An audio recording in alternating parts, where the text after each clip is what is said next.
Attends, t'es en train de me dire que tu peux vendre tes actions totales et avec tu peux swapper en Bitcoin, en actions Tesla, en actions Apple et en plus de ça tu peux t'acheter un petit peu d'or avec, c'est ça? Ouais, c'est exactement ça, t'as tout compris. Mais t'es sûr que c'est légit ton truc là? C'est bizarre. Salut à toutes et à tous, c'est le Captain, bienvenue sur la chaîne. Aujourd'hui, comme tu l'as compris, on va parler d'une plateforme sur laquelle tu peux acheter des crypto-monnaies, des actions et même des matières premières. J'espère que t'es prêt, let's go!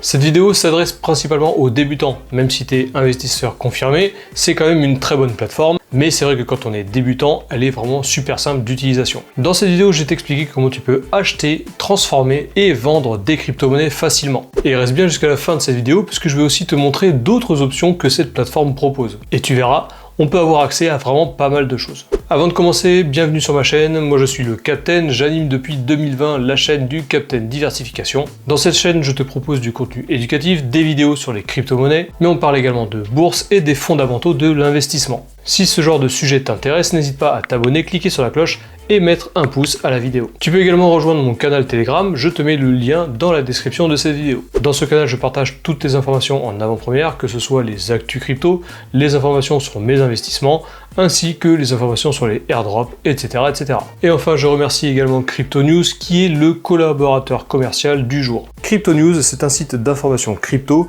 qui te permet de pouvoir rester au top des informations sur l'univers des crypto-monnaies. Il y a aussi pas mal d'avis sur les échanges décentralisés, tu as aussi des infos sur le Web3, les NFT, la DeFi.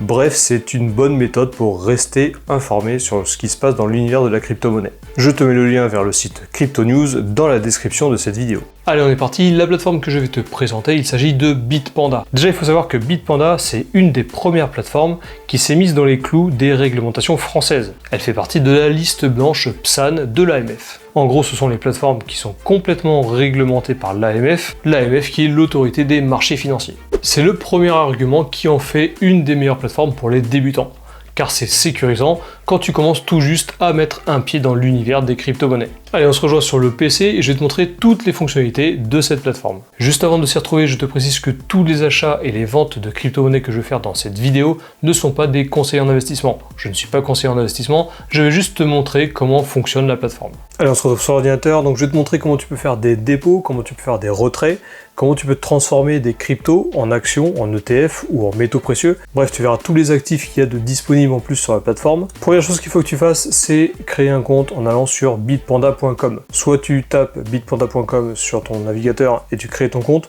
ou alors si tu le désires, tu peux aussi prendre le lien d'affiliation qu'il y a dans la description de cette vidéo. Moi, ça me donnera un petit bonus. Donc une fois que tu as créé ton compte avec une adresse mail, avec un numéro de téléphone et une fois que tu auras créé un mot de passe compliqué, il va falloir par la suite vérifier ton identité. C'est obligatoire sur cette plateforme. Donc pour faire ça, il va falloir que tu ailles sur le petit panda en haut à droite. Tu cliques dessus et tu vas aller dans Profil. Moi j'ai la petite coche verte ici, ça veut dire que ma vérification est déjà faite.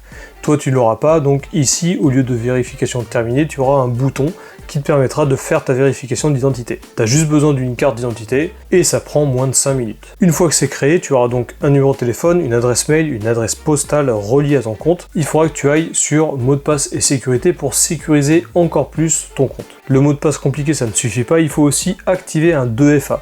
Le 2FA, c'est la double authentification. C'est un mot de passe à 6 chiffres qui se réinitialise toutes les minutes, qu'il faudra que tu rentres à chaque fois que tu veux faire un retrait de cette plateforme vers une autre plateforme, ou alors un compte bancaire. Pour activer le 2FA, une fois que tu es dans mot de passe et sécurité, tu vas cliquer ici sur activer. Il va te demander de mettre ton mot de passe, donc tu le renseignes. Une fois que c'est fait, tu cliques sur continuer. Ensuite, tu vas recevoir par texto un mot de passe à 4 chiffres, il va falloir que tu le rentres. Une fois que c'est fait, tu cliques sur continuer. Et à ce moment-là, tu vas avoir un code de récupération qu'il va falloir que tu gardes précieusement. Moi perso, je garde tout sur un carnet, comme ça je recopie à la main, mais tu peux aussi utiliser l'ordinateur ici pour copier. Sache que ce code de récupération est nécessaire si jamais tu perds ton téléphone et que tu as besoin de avoir accès à ton mot de passe à 6 chiffres. Une fois que c'est fait, tu cliques sur continuer. Là, il va te demander de remettre ton code de récupération, donc tu le colles ici. Sache qu'à chaque fois que tu désactives et que tu réactives ton 2FA, ce code va changer. C'est quand même important de le préciser, si tu as un 2FA de configuré sur ton téléphone avec un ancien code, ça ne fonctionnera pas pour activer ton compte. Une fois que tu as mis ton code de récupération, tu cliques sur continuer, et là tu auras le fameux QR code qu'il faut scanner avec le téléphone. Sur ton téléphone, tu installes l'application Google Authenticator. Tu peux aussi utiliser d'autres applications, mais Google Authenticator, ça marche très bien. Tu ouvres l'application et tu scannes le QR code. C'est ce que je fais avec mon téléphone. Et ça me génère automatiquement un code à 6 chiffres qui va se réinitialiser toutes les minutes. Une fois que c'est fait, je clique sur activer la double authentification. Il faut bien que je vérifie que c'est fait puisqu'il va me demander le code à 6 chiffres. Donc là, je rentre le code à 6 chiffres. Je clique sur activer la double authentification. Et ça y est, c'est fait, mon compte est sécurisé. Maintenant, à chaque fois que je ferai un retrait, il me demandera ce code à 6 chiffres. Quand c'est fini, je clique sur effectuer et je reviens directement sur mon profil. À ce moment-là, le compte est sécurisé. Tu as créé ton compte, tu l'as sécurisé. Maintenant, je vais te montrer comment tu peux faire des dépôts. Pour faire un dépôt, il va falloir cliquer sur déposer. Une fois que tu es ici, tu peux choisir soit de faire un dépôt en monnaie fiat, c'est-à-dire en euros ou en dollars, ou alors tu peux faire un dépôt en crypto-monnaie, si tu as d'autres comptes avec des crypto-monnaies. Pour cette vidéo, je vais te montrer comment on fait un dépôt en euros. Donc tu cliques ici, il faut savoir que les dépôts en euros sont 100% gratuits. Tu cliques sur euros et ici tu as toutes les méthodes de dépôt. Virement bancaire, carte bleue, Neteller et Skrill, tu as aussi Sofort et depuis peu il y a PayPal. Il faut savoir que tous les dépôts sont instantanés, à part avec PayPal où tu as un petit lead time de traitement. Pour l'exemple, on va prendre Visa, donc tu vas faire un dépôt avec ta carte Visa. Le dépôt minimum il est de 10 euros. Bon, pour l'exemple, on va faire 100 euros. De toute façon, on va pas aller à la fin du dépôt. Donc je veux déposer 100 euros. Je clique ici sur le bouton vert. Il va me faire un petit récapitulatif. Donc je veux déposer des euros avec ma carte Visa et je veux déposer 100 euros. Je valide ici les deux coches. Je clique sur confirmer et maintenant le site va me rediriger vers un site de paiement en ligne. Donc là, je mets mon numéro de carte bleue, le nom du titulaire, la date d'expiration, le code de sécurité et je clique sur effectuer le paiement. Lorsque ce sera fait, je serai redirigé directement vers mon portefeuille euros et ici j'aurai 100 euros de plus. Donc maintenant tu vas faire un dépôt en fiat. Maintenant je vais te montrer comment on fait un dépôt en crypto-monnaie. Même chose, tu cliques sur déposer, tu vas cliquer sur crypto-monnaie, tu choisis la crypto-monnaie que tu as envie de déposer parmi toutes les cryptos compatibles avec Bitpanda. Par exemple, on va déposer de l'USDC. Donc je vais cliquer ici sur USDC. Il me demande quel réseau je veux utiliser. Sache qu'il y a plusieurs réseaux pour déposer de la crypto-monnaie. Si tu es débutant, je t'invite à vraiment te renseigner par rapport aux différents réseaux. Là pour l'USDC, je peux déposer avec le réseau Ethereum ou le réseau Polygon. On va prendre Ethereum pour l'exemple. Donc je clique dessus. Il me fait un récapitulatif, un dépôt en USDC avec le réseau Ethereum. Donc là, je vais cliquer sur voir la wallet adresse. En gros, c'est l'adresse du portefeuille vers laquelle je vais faire mon dépôt. Petit disclaimer par rapport au réseau, il te demande de bien faire attention de prendre comme portefeuille source un portefeuille qui est compatible avec le réseau Ethereum. Donc tu cliques sur je comprends et là tu as le numéro d'adresse.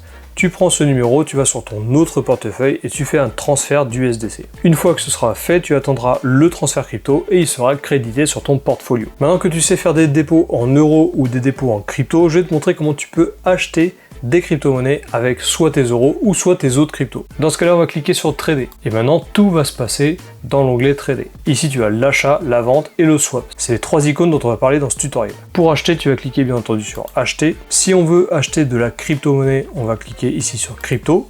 Tu vois que, comme je te l'ai dit en début de vidéo, tu as les indices crypto, tu as les actions, les ETF, les matières premières et les métaux, on le verra plus tard. Ici, je clique sur crypto et je vais acheter de l'Ethereum par exemple. Donc tu vois que je peux acheter 1 euro minimum d'Ethereum, je vais en acheter pour 15 euros. Tu vérifies ici que ce soit bien le wallet euro qui soit sélectionné. Tu cliques sur suivant, là tu as un petit récapitulatif, tu vas cliquer sur acheter maintenant et ça y est, l'achat a été fait. J'ai transformé mes 15 euros en 0,0047 ETH. Pour retrouver ces Ethereum, tu peux cliquer sur aller au portfolio ou si tu veux continuer à faire des achats, tu peux cliquer sur fermer. Maintenant, on va revendre nos crypto-monnaies. On va transformer nos crypto-monnaies en euros. Dans ce cas-là, je clique sur vendre. Je choisis l'actif que j'ai envie de vendre. Dans ce cas-là, je vais choisir l'Ethereum. Je choisis la devise vers laquelle je vais transformer ces cryptos, que ce soit euro, dollar ou une autre monnaie fiat. Je choisis euro. Pour l'exemple, je vais te montrer qu'on peut utiliser maximum. Fais bien attention lorsque tu fais une cession, une vente d'actifs vers des monnaies fiat, tu es assujetti à la fiscalité. Renseigne-toi bien avant de faire quoi que ce soit pour savoir ce que tu fais. Donc là, par exemple, je vais cliquer sur maximum, je vais vendre tous mes Ethers en euros. Je clique sur aller au récapitulatif. il me fait un récap, je vends mes Ethereum en euros, je clique sur la coche ici, je clique sur le bouton vert, et c'est fait, mes ETH ont été vendus en euros. Je clique maintenant sur fermer et je vais te montrer le dernier onglet qui est l'onglet swap. L'onglet swap te permet de transformer n'importe quel actif en n'importe quel actif. Par exemple ici, je peux naviguer sur mon portefeuille, je peux sélectionner ici le BEST qui est une crypto-monnaie que je possède et je peux choisir en quel actif j'ai envie de le transformer. Que ce soit une action, une autre crypto-monnaie, un ETF, un métaux précieux ou une matière première. Ici, je vais transformer ça en action Amazon. On va transformer 5 BEST en action Amazon. Je coche ici les 3 coches. Je clique sur échanger maintenant. Tu vois que je vais recevoir 0,01 action Amazon. Et ça y est, tu vois que j'ai transformé 0,0156 actions Amazon. Et bien entendu, tu peux swapper n'importe quoi. Tu peux très bien prendre du gold et le retransformer en crypto-monnaie. Tu tapes ici Bitcoin par exemple. Et ici, je vais pouvoir transformer mes gold en Bitcoin. Voilà, maintenant tu sais comment on fait pour acheter, pour vendre et pour transformer des crypto-monnaies sur Bitpanda. Je te préconise de ne pas utiliser une seule plateforme, c'est pour ça que je fais plusieurs tutoriels sur plusieurs plateformes. Et si tu as la moindre question, n'hésite pas à rejoindre mon groupe Telegram, je te le mets dans la description de cette vidéo. Voilà, cette vidéo est terminée, j'espère qu'elle t'a plu. Toujours pareil, n'hésite pas à t'abonner, cliquer sur la cloche, mettre un pouce à la vidéo, moi ça m'aide grandement à être mieux référencé sur YouTube. Et toi, c'est la seule méthode gratuite que tu peux utiliser pour m'aider. Je te rappelle que dans la description de cette vidéo, il y a un lien d'affiliation pour Bitpanda, tu n'es pas obligé de l'utiliser, mais si tu l'utilises, pareil, ça me donne un petit coup de pouce. Dans la description, tu trouveras également le canal Telegram du Captain Diversification, où je partage toutes les actus crypto, ainsi que des informations sur tous mes investissements. Il est primordial de savoir utiliser plusieurs plateformes, comme je te le disais tout à l'heure, pour pouvoir se diversifier au maximum. Et même si Bitpanda fait partie de la liste blanche PSAN de l'AMF, ça vaut quand même le coup de ne pas mettre tous ses œufs dans le même panier. Sur ce, je te souhaite une bonne continuation et je te dis à la prochaine.